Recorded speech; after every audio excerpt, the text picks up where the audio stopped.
ও মা, তোকে দেখার আনন্দে তো আমি কারুর কথা শুধোইনি।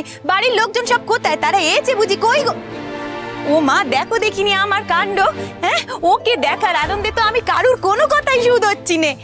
ও নতুন বউ, বাড়ির লোকজন কি সব এসে নাকি আমাদের গায়ের বাড়িতে? হ্যাঁ, সে যাই বলো আর তাই বলো, তোমায় কিন্তু আমি এমনি এমনি এত সহজে ছাড়ছি নে।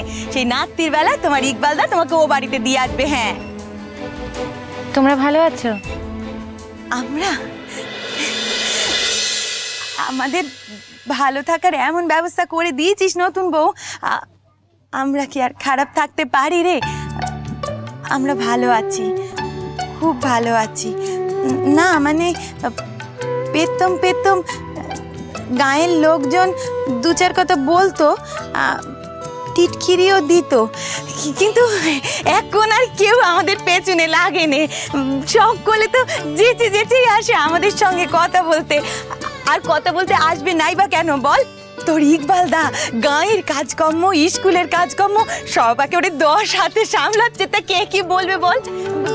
দাঁড়াও না, তারপরে ভূতের ব্যাগার খাটার এমন একখানা লোক আর কে কজন কোথায় পাবে বল দেখিনি? আর সাহেব তো আর এ গায়ে আসতেই পারেনি, তার স্কুলের এত কাজ সে সবও তোর ইকবালদা একা হাতে সামলাচ্ছে। আচ্ছা হয়েছে, কাজ করছি, এটা অত করে বলার কি আছে বলো তো? বলবনি কেন? একদিন এ গাঁ থেকে আমরা যে ব্যবহার পেয়েছিলাম সে তো আর জীবনভর ভুলবনি কো।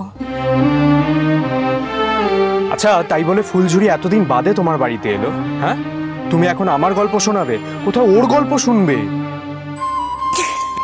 ঘাট হয়েছে আমার, ঘাট মানছি, সত্যি নতুন বউ আমার খুব বড় দোষ হয়েছে। তুই কতদিন আমাদের এখানে থাকবি বল দেখিনি? সত্যি করে কে কি এলো গেল তাতে আমার কিচ্ছু নেই। তুই এসেছিস আমার কাছে, ও নতুন বউ আমি খুব খুশি হয়েছি।